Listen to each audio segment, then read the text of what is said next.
It had been too long since Klaxus experienced calm and serenity. Or was he Rocket now? Identity was always a tricky thing for him, ever since he was a little pup and exacerbated by joining the Imperial military. A decision and identity he never wanted for himself. The matriarch squealed at the fact that their clan had the honor of being chosen for Imperial peerage.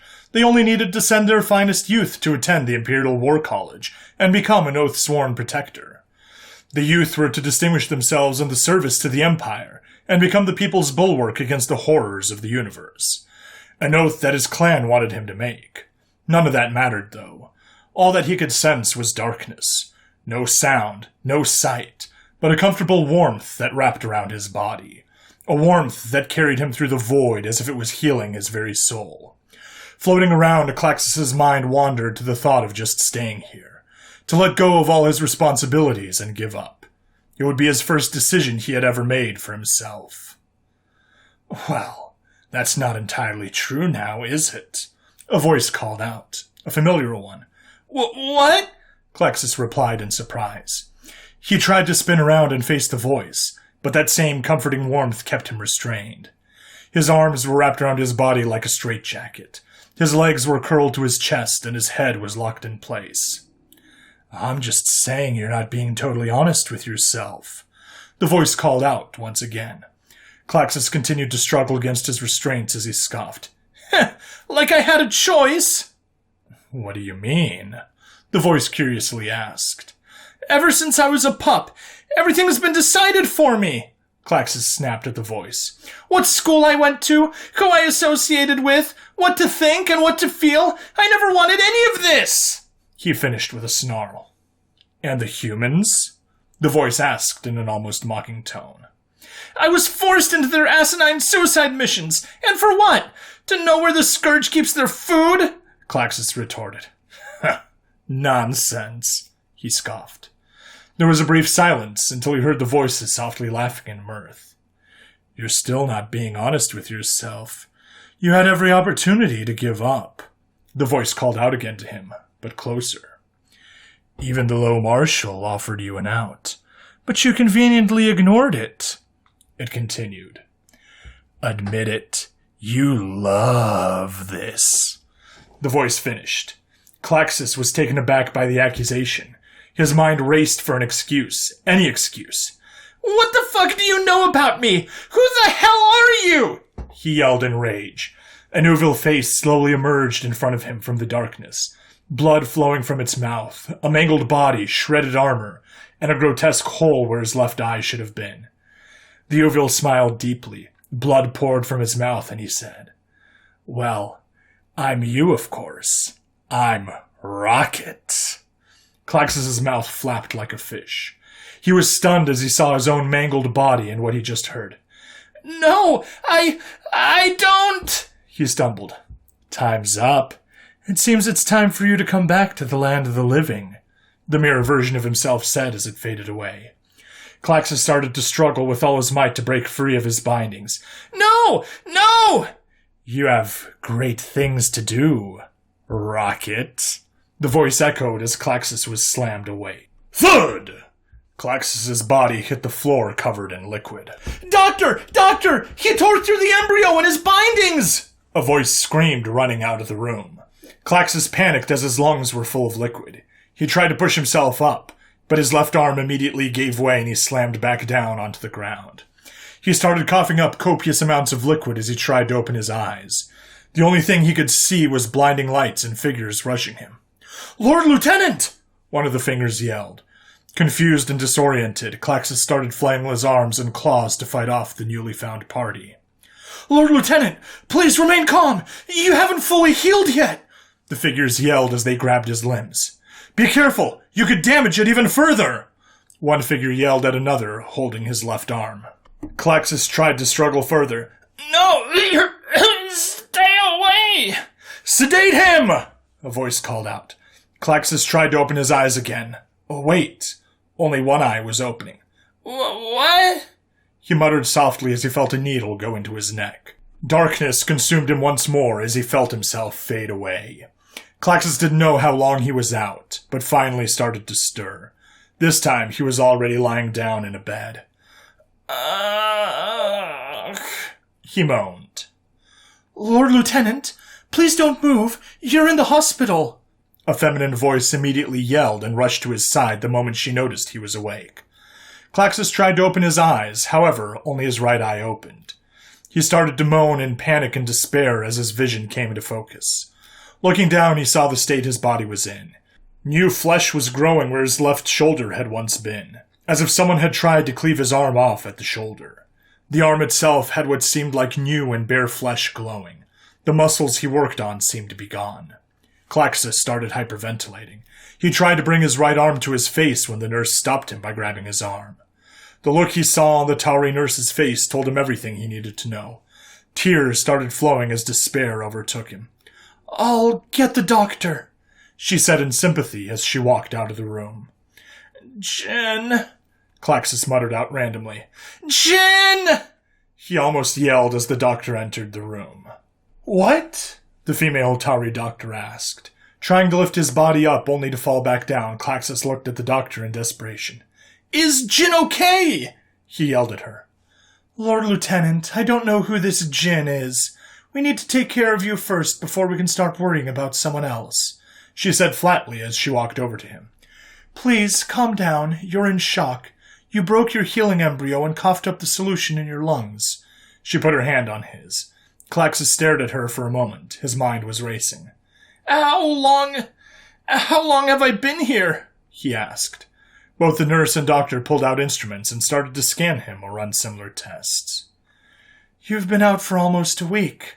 The humans landed a vehicle right in front of the trauma center and rushed you in along with their own wounded," the doctor replied.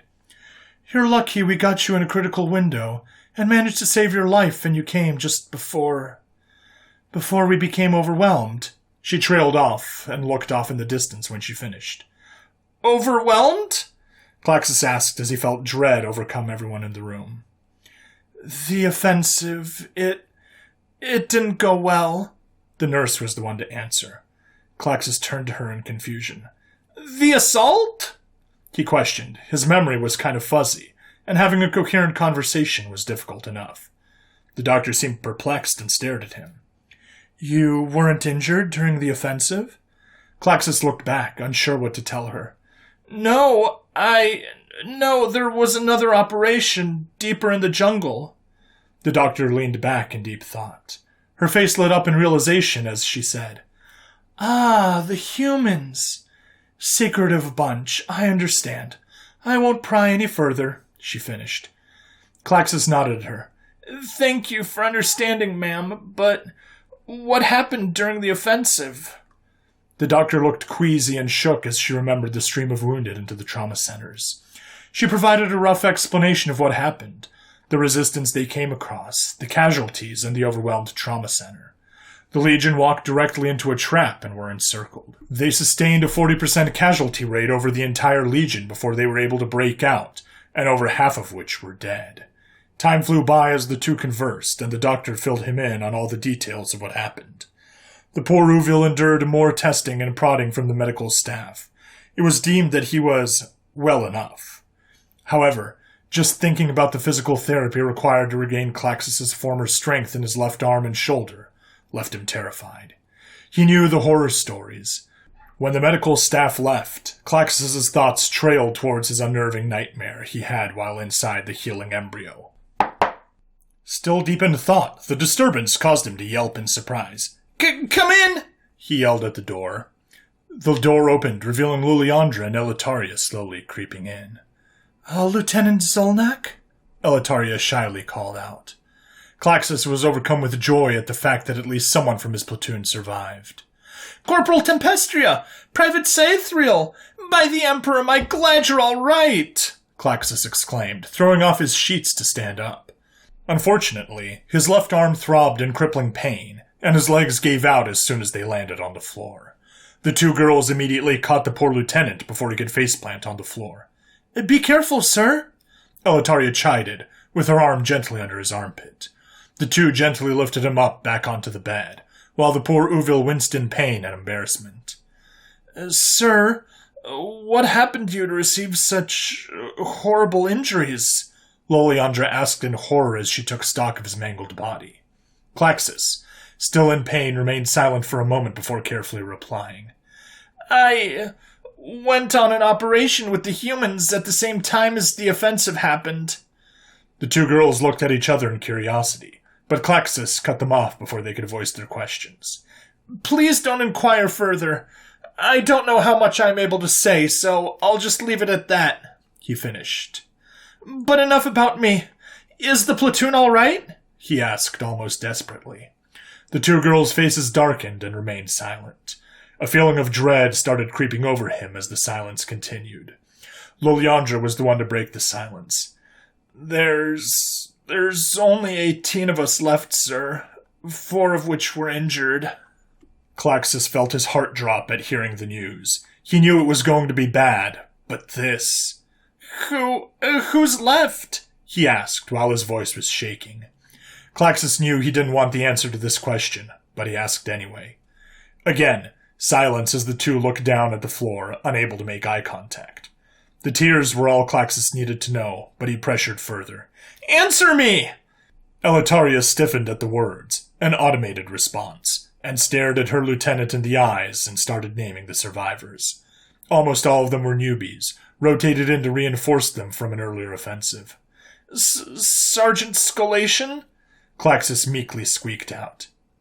He succumbed to his wounds before he could get to medics, Eletaria managed to say under suppressed sobs. Again, silence reigned in the room as no one could look each other in the eyes or muster the courage to say anything. Finally, it was Klaxis that said something. Thank you two for the visit, but for now I think I need to rest and think about things. The two girls understood as they stood up. The two had their own issues coming to terms and had many trips to a psych for help. Just as they were heading out the door, Liliandra looked back and said, Sir, do you want us to come back? Please! Yes, of course, I want you two to come back! He almost yelled. The two girls' faces brightened up a little at hearing the enthusiastic reply. Yes, sir. We'll come back tomorrow, Eletaria said. When they left, Klaxis laid his head back down on the pillow and stared at the ceiling. What was worse about all of this was the fact he didn't feel anything. He didn't feel bad about what happened to his body. He wasn't sad about his platoon. He didn't feel anything. Even the horror and sadness he expressed in front of his former platoon mates were things he was supposed to feel, but didn't actually feel them. It was as if these injuries and everything that happened wasn't real. It happened to someone else. It was as if he was looking down at a character in a game, listening to the story and dialogue of said character. He knew what this was. Klaxis was starting to disassociate himself with reality. PTSD was kicking in hard. Closing his eyes, he could only hope that time would help him recover from his physical and mental injuries. As time went by, Klaxis' physical wounds did start to heal, but the dissociative feel remained. The visits and company were great for keeping his sanity intact. Being lost in his own mind seemed to drive him further and further away from reality. It took another week of being bedridden to convince the doctor to allow him to temporarily leave the hospital in a wheelchair. The girls would roll him around the courtyard for now, slowly progressing and building trust to convince the doctors to allow them to bring him further out onto the base proper. To be honest, this isn't so bad, Klaxis said aloud as Liliandra pushed him around the courtyard. Eletaria beside him. Klaxis took note of the luxurious and beautiful courtyard. Called the Healing Gardens, the courtyard was a vibrant green with foliage wrapping around the archways and round support pillars. Trees, flowers, and decorative bushes and scented plants were professionally placed about the wooden walkway.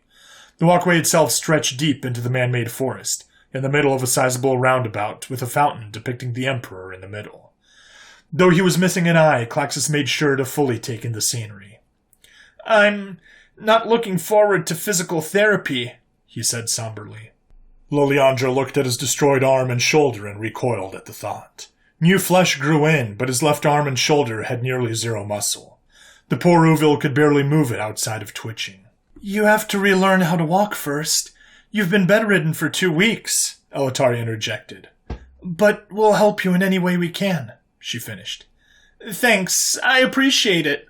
Klaxis nodded in assent as they approached one of the exits leading out of the hospital. The trio stared at the busy work being performed just outside. Something was calling to Klaxis, however. He needed to go back. Just when Liliandra was going to spin them around to go back in, Klaxus spoke up. "Let's go out," he said flatly. The two girls nervously shifted. "But the doctor," Eletaria meekly replied. Klaxus clicked his tongue. "Forget the doctor. It's better to ask for forgiveness than ask for permission." The two were taken aback at the sudden change in behavior. It's better to ask for forgiveness than ask for permission? That's not the approach of an Imperial officer. Yes, sir," Eletaria said as the three rolled out onto the base. As they continued through the base, Klaxus expected the base to be quiet and still, as the Legion licked its wounds, but the opposite was true. There was a flurry of activity, vehicles rolling by, soldiers running around, and the further they went in, the louder a continuous series of thuds were heard. He finally noticed. A lot of the vehicles rolling by weren't what he was used to. He couldn't identify them. They weren't Imperial vehicles, or at least a part of his Legion. Klaxus looked at Eletaria and asked, "What's happening? Who do these belong to?" Eletaria seemed unsure. "I don't know much, but I know that humans were slowly starting to arrive en masse. They're mobilizing or preparing for something, but we don't know what. They've greatly expanded their portion of the base, and they've been starting to rival the Legion in size," she finished explaining. Klaxus put his good hand to his chin as he withdrew into his mind in deep thought. "Move us further towards the thuds," he finally ordered the two. Sir, that's towards the humans." Liliandra was the one to speak up. "I know. Just trust me, please," he said, trying to ease their nerves. The three started to move forward. The series of thuds started getting louder and louder. He noticed they were almost continuous. They only stopped when a series of unknown and green-armored vehicles would roll by, heading towards the exit of the base. As they neared the human sector, the busier it started to get, especially in the air. Dozens of VTOL aircraft were coming to and fro, some damaged, others with human soldiers in them. They finally got to the gates separating the Imperials. The sentry leaning against their guard post took notice and sauntered over. "Stop! If you're not authorized entry, then you can't come through," the human said in a bored fashion. "And before you start bitching, we don't care what rank you are or who you are," the bored sentry droned on. He then looked at the group, half curious and half annoyed. "Who are you? No pass, no entry," he finalized. Sorry," Eletaria said, but was cut off by Klaxus as he spoke to the guard. "Let me in, you shitlord," Klaxus said in an annoyed manner. Eletaria and Liliandra recoiled in shock as they looked down at their lieutenant. The sentry sighed and said, "No, fuck off." Just before he could tell the three off, another human came out of nowhere and slapped the sentry in the back of the head. Hard. "Fuck! What the fuck, man?" the sentry yelled. "Sorry, sir, come right on in." The newcomer gave Klaxus a salute. The two girls stood there, unable to process what was going on as the events were far too weird and moving way too fast. With the gate open, the flurry of action just beyond became clear. Mechanized infantry and their armored elements were rolling towards the exit, and supply trucks were unloading crate after crate of supplies. "Thanks, Dale," Klaxus said, saluting the man back. Klaxus looked back at Eletaria and Liliandra and said, "Let's go. I'll guide you." Nervously looking around as they pushed their lieutenant in, they saw the source of the incessant noise that plagued the base. Railguns. A lot of railguns were bolted to the ground and were hammering away en masse. The deep, reverberating blast echoed through everyone's bones as the heavy projectiles they launched broke the sound barrier. What seemed the leader of the crew was yelling instructions. His team was a flurry of action. "Play! Load it!" he yelled, monitoring his team in a flurry of work. A human in stripped-down power armor lifted the large and heavy projectiles to place in the battery. Another series of instructions, and then the whirl of the gun powering up. "Deflection! 2, 2, 8, 8!" the leader bellowed. The crews of the battery were busy making adjustments, changing the weapon's bearing and elevation. 2, 2, 8, 8! Verified! Another human yelled back. "Send it!" Boom! The deafening blast resounded as the electric and friction-based fireball enveloped the front of the cannon. They counted dozens of these guns spread out, firing in the same manner, and only a handful seemed to be pointed in the same direction at any given time. The two Tauri were baffled. Why did they install warship batteries in their outpost? What were they shooting at? Didn't they know that gravity dragged down whatever projectile they shot?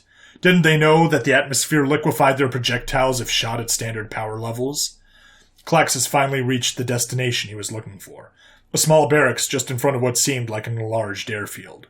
VTOLs were everywhere, taking off, landing, unloading, and loading human soldiers. The roar of the crafts was almost as loud as the cannon fire, but the soldiers seemed stranger to the two women. Their armor and weapons had bizarre, irregular shapes that were splotched with earthy browns, and different shades of the same colors as the surrounding foliage. As they were nearing the door, he saw a sign that worried the two girls. An eerie skull with the words written in both Human Common and Galactic Common. Military Assistance Command, Valtuk, Studies and Observation Group.